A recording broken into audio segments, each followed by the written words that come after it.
Magandang araw kaibigan. Ako nga pala si DJB ng Barangay Inspiring Stories. At ito ang ating kwento.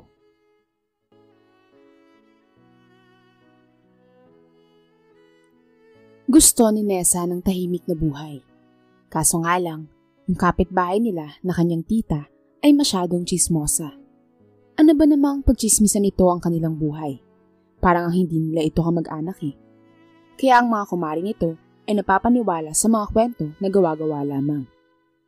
Pero hindi na lamang pinapatulan ito ng kanyang ama. Alam naman kasi nito na hindi totoo ang mga haka-haka.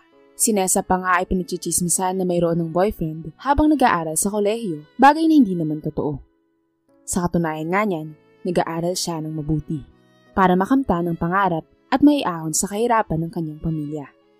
Marami na siyang binasted na maniligaw at iyon ang katotohanan. Isang araw, habang siya ay naglalabas sa kanilang pasuhan, bigla ba naman siyang tinawanan ng tita Rosie niya. Ayon dito, hanggang ngayon raw ay panahon pa rin ni Kopong-Kopong ang paraan ng paglalaban niya. Pero hindi niya na lamang ito pinansin. Mukhang nagpapapansin lamang ito sa kanya. Palibhasa, malapit na siyang makapagtapos at tingin niya ay naiinggit ito. Samantalang yung mga anak nito ay nagbubulakbol, kaya huminto ang mga ito sa pag-aaral. Laking kahihiyan iyon sa ginang, lalo pat nagkaroon na ng pamilya ang mga anak nito. Pagkatapos sa kanya pa rin nakikitira. Mabuti na lamang ay nilubayan rin siya nito. Lihim pa nga siyang natawa ng habulin ito ng inahing manok ng isa pang kapitbahay matapos matabig ang inakay nito. Binilisan na lamang niya ang paglalabada. Total ay konti lamang iyon at pagkuway nagsampay na rin siya. Inihayag naman niya sa ama ang nangyari. Naku, huwag mo nalang pansinin yun anak. Kaila ko noon pa ang ugali nun. Ganun talaga yun kapag naiinggit. Reaksyon ni Mang Fabian. Kaya kapag nakikita mo ang bruha na yun at may sinasabi, ilabas mo na lang sa kabilang tenga anak. Nanigas siya sa sobrang inggit. Dagdag pa ni Aling Sabel, ang kanyang ina. Napatango na lamang siya sa naging payo ng mga ito. Sa sumunod na araw, nalaman niya na nabuntis uli pala ng kanyang pinsan ang kinakasama nito. Wala na nga itong trabaho, tapos magdadagdag pa muli ng anak. Nalaman niya iyon dahil sa nagsisigaw sa galit ang kanyang tiyahin. Hindi naman nila maiwasan na marinig iyon dahil nga sa kapitbahay nila ito. Bukod sa pagiging chismosa, ay bungangera rin kasi ang tiyahin niyang ito. Kaya naman napapailing na lamang si Nessa. Nagkaroon na nga ng pagkakamali ang kanyang pinsan ay dinagdagan pa nito. Mabuti sana kung nakakatulong na ito sa tiyang Rosie niya, ngunit hindi pa. Sa loob-loob ni Nessa, mas lalo siyang pinag-iinitan ng kanyang tiyahin dahil hindi siya naliligaw ng landas, gaya ng kanyang mga pinsan. Gusto kasi siya nitong makitang bumagsak, samantalang silang pamilya, gusto rin namang masilayan na makaahon mula sa kahirapan si Rosie. Kaya hindi rin sila natutuwa sa kung ano ang kalagayan ng buhay nito.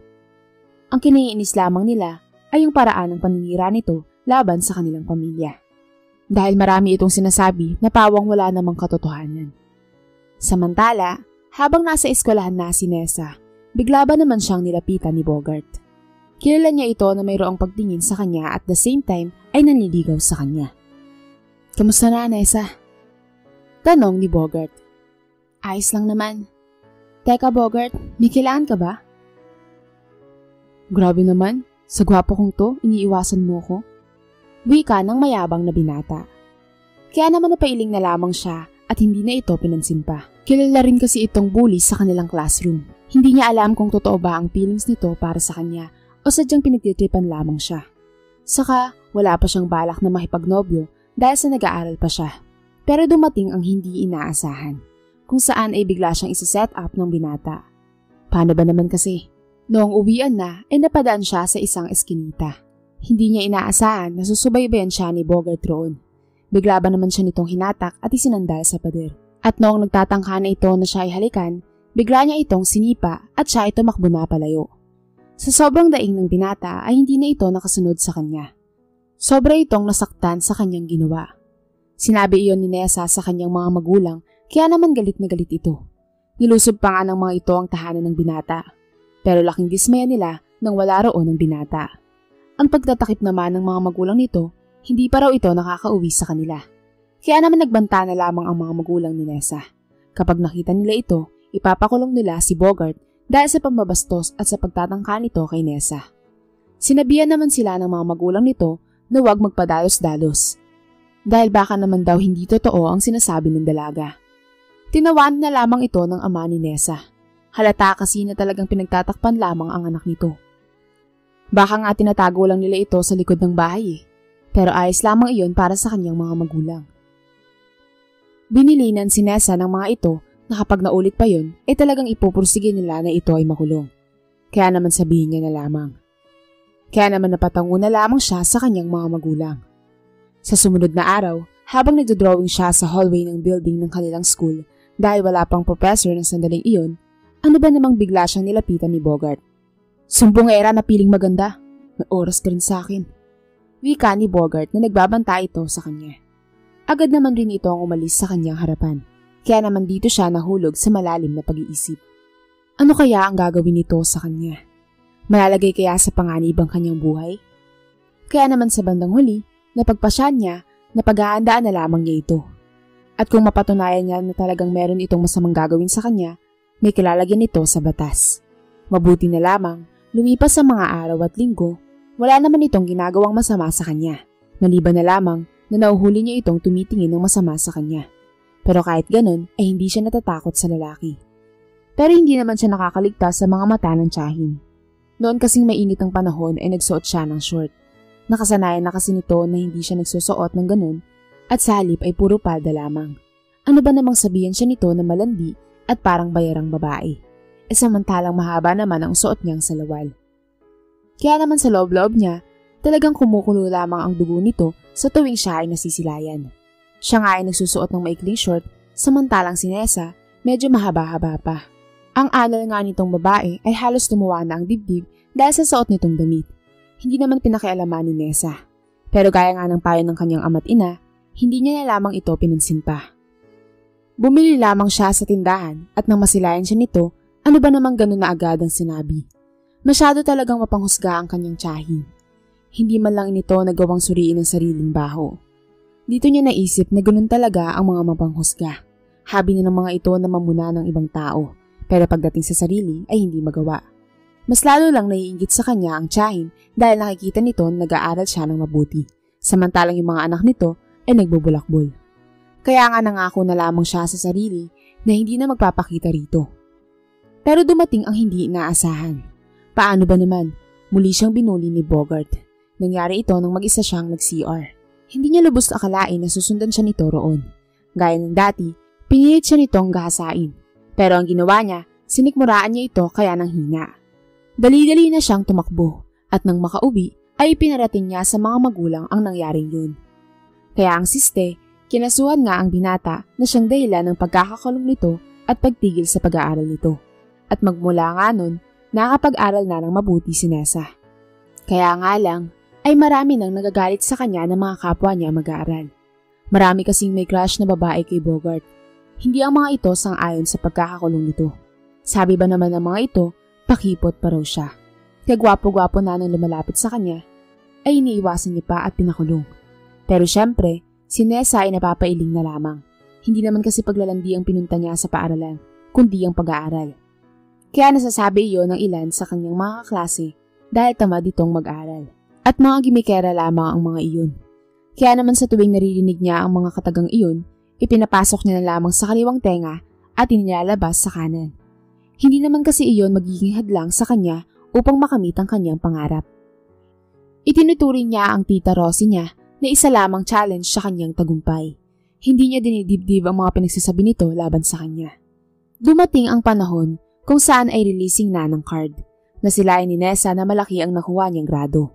Kaya naman binanggit iyon ni Nessa sa kanyang ama't ina.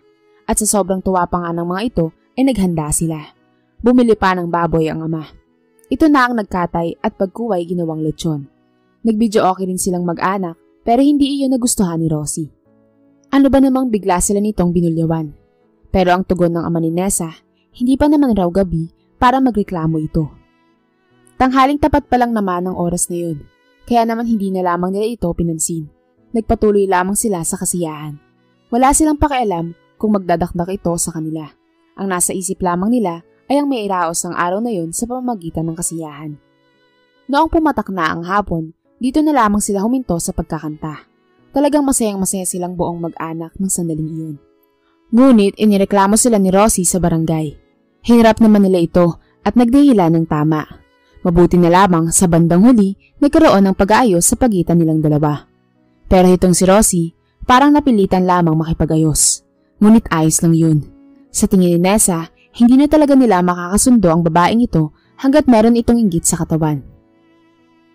Isang araw, habang nasa school si Nessa, meron ba namang humarang sa kanyang nilalakaran. Nang ito ay kanyang masipat, nalaman niya na si Rika pala ito. Ang babae na mayroong pagtingin kay Bogart. Batid niyang galit na galit ito sa kanya dahil sa pinakalong niya ang binata. Hoy babaeng pabebe, kunwari ka pa na ayaw mo kay Bogart, pinakulong mo pa siya. Gwapo na nga lumalapit sa'yo, ano ka gold? Wika nito sa kanya. Dahil sa pananalita nito, biglang napikon si Nessa. Hoy, para lang sabihin ko sa'yo, hindi ako pabebe. At mas lalo namang hindi ako malanding babae na kagaya nyo. Makita lang ng gwapo, kulang na lang isasantuhin nyo na. Hindi ako ganong klaseng babae, no? Bigla rin namang napikon sa kanya ang babae, kaya sinampal siya nito. Pero syempre, hindi siya nagpadaig at gumanti rin siya rito. Nagkasabunutan sila at nagkasampalan. Mabuti na lamang ay mayroong umawat sa kanilang dalawa. Pero sinuspindi sila sa eskwelahan dahil sa ginawa nilang iskandalo. Humingi naman ng tawad si Nessa sa kanyang mga magulang dahil hindi niya natupad ang pangako niya sa mga ito na siya ay magiging mapagtimpi na tao. Ngunit ang sabi naman ng kanyang mga magulang ay ayos lamang iyon dahil ang bawat tao rin kasi ay nauubusan ng pasensya.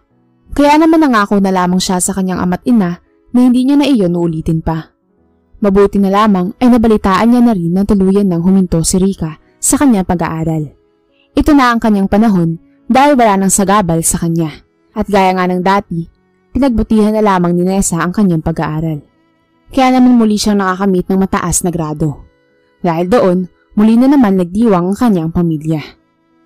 Nariyan naghanda sila ng marami at muli silang nag-videoke. Naputol lamang ang kanilang kasiyahan nang merong bumato sa kanilang bubungan. Kaya naman nilabas ito ng ama ni Nessa. Kinumplanta nito ang sariling kapatid. Muli na namang nagreklamo si Rosie na ang ingay-ingay raw nila.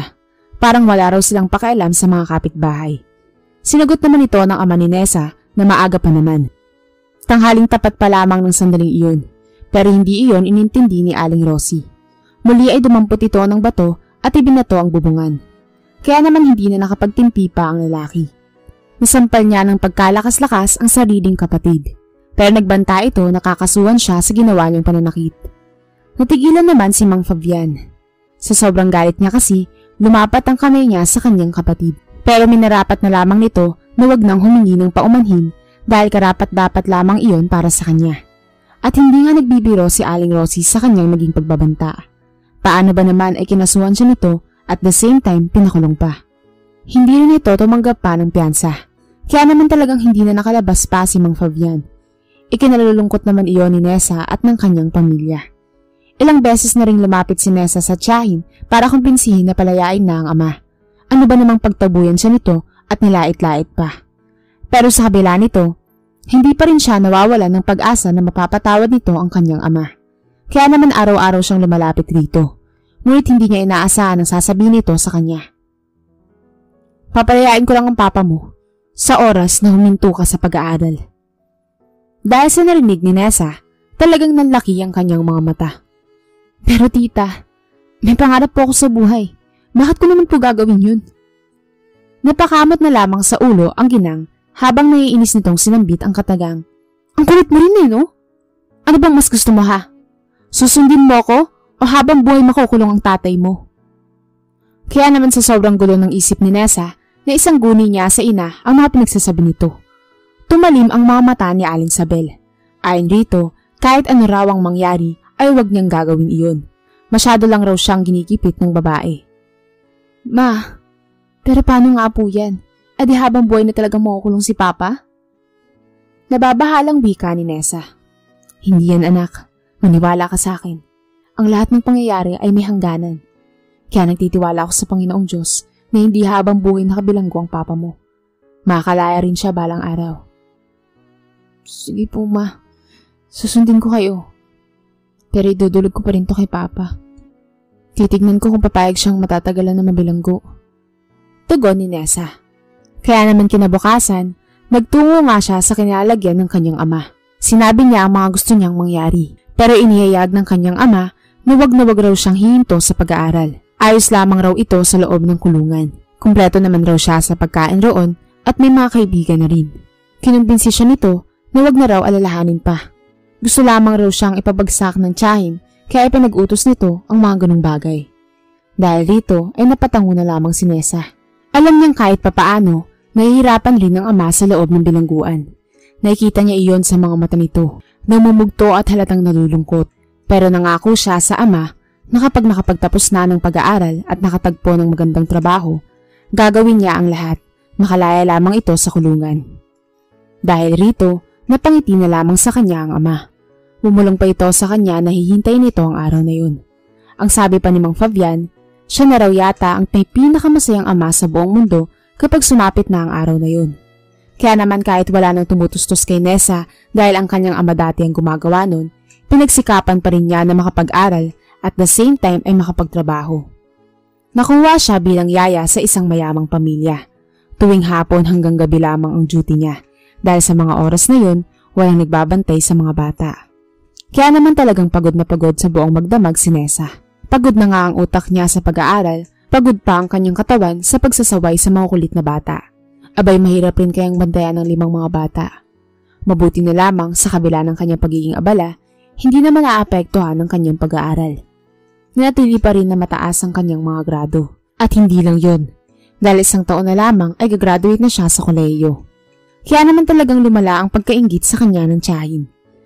Mas tumalim ang pagkakatitig nito sa kanya kapag siya ay nakikita. At hindi lang yun, dahil nagbabanta ito na sa kulungan na talaga mabubulok ang ama. Pero lihim na natatawa na lamang si Nessa. Mas lalo kasing lumaki ang inggit nito dahil nadagdagan na naman ang apo nito. Mas lumala pa ang pagiging batugan ng kanyang mga anak. At dahil sa palaging pagod ang katawan ni Nessa, ay madalas siyang nagkakasakit.